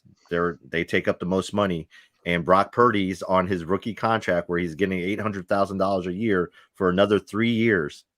So the 49ers have that money to spend on to re-sign someone like Deebo Samuel, Brandon Ayuk, and bring in some of these free agents on defense to improve that defense. And Christian McCaffrey's already signed to a long-term deal, so they're pretty comfortable. So no, it's fun, but I'm going to be looking forward to it. It's going to be awesome. But yeah, besides that, I think that's all we got. Again, thank you to HGR. We put a post up on our stories today. The gummies for Valentine's Day. I got to pull that up. There you go. Oh, yep, the stick. I'm actually going to try. Stuff's amazing on the road, honestly. I bet. Put it on the neck, shoulders, feel good. Yeah. So use our code FRIEND20 for 20% off. Surprise that Valentine's with some gummies or a relief stick or something. Just whatever. It would be she'll appreciate that, or he or she'll appreciate something like that. So use code FRIEND20 for 20% off. And again, thank you. I think I believe Carl, they signed up for another competition. He and Bill Lloyd. Bill Lloyd yes. is a fairly well accomplished Masters athlete. And they've signed up, I think it was the Mountain West Championships. Yes, that's what it was. Yeah. Yeah, they did. And no, I believe it's a 3-person team. Oh, okay. Yeah, I believe it's I just saw scrolling through his story, and I saw Bill's name on there.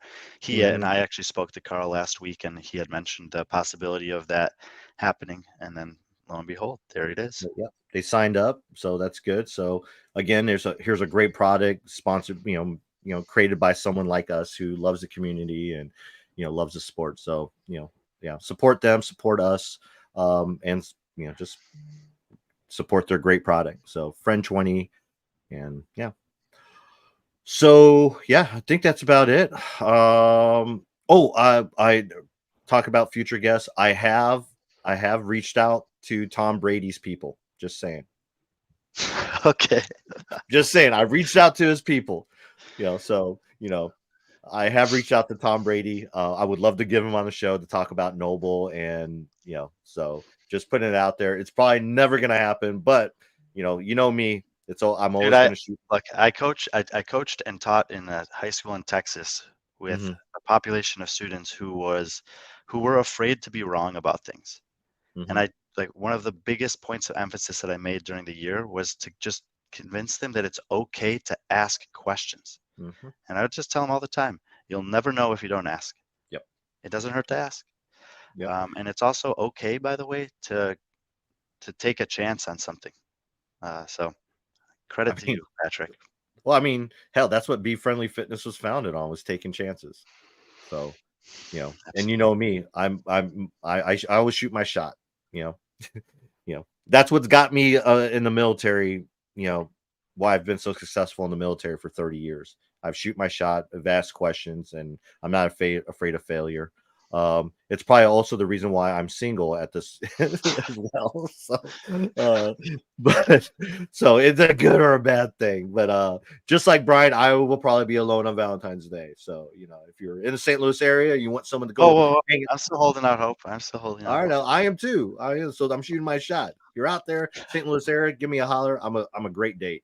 But yeah, couldn't agree, Ernie. And front to back hugs. But all right, this is the point of the show where everything starts just unraveling. But anyways, hey, thanks for everyone that tuned in. Thanks, Aniol. Thanks for Brian. Thanks to Picsil and everyone that hosted that competition. It's Brian. We'll hear more and more about it in his recap that will be up on bfriendly.fitness.com. We're looking forward to that recap. So thanks for everyone, and have a great Mardi Gras weekend. It's Mardi Gras weekend. So I went to Mardi Gras in New Orleans one time. yeah, well, you've I was never living been in to St. Texas. Louis. Never been to St. Louis. Second biggest in the country. So yeah. So we are hosting our gym is on the parade route for Mardi Gras. So we host a competition that morning. And as soon as it's done, we walk outside, we watch the parade, and then it's a free-for-all. And it's great because I live within walking distance. So I have some friends coming in, and So you can get hammered and still get home. oh yeah, every year. Yep. So I already got a keg ordered for the gym. I gotta make Jello shots Thursday night. So Ugh, disgusting. yeah. Oh, my Jello shots are famous. So, but anyways, all right. Take care, everyone. Enjoy the Super Bowl. We'll see you next week. Brian will be back in the US of A, and yeah. So we'll I actually have fun things planned to do between now and the Open also as well that I haven't told you about. So cool. we'll have some fun shows. Yeah, can't wait. We'll have some fun shows. Hopefully we'll get some great guests on in the next couple of weeks as well as we lead up to the Open. Like I said, we're efforting that. You know, Tom Brady, if you're listening to this, come on, have your people call me back. 10 minutes. I just want 10 minutes, Tom. Come on. I'm a Michigan fan too. But anyways, yeah. I'm using everything. So thank you, everyone. And as always, be friendly, our friends.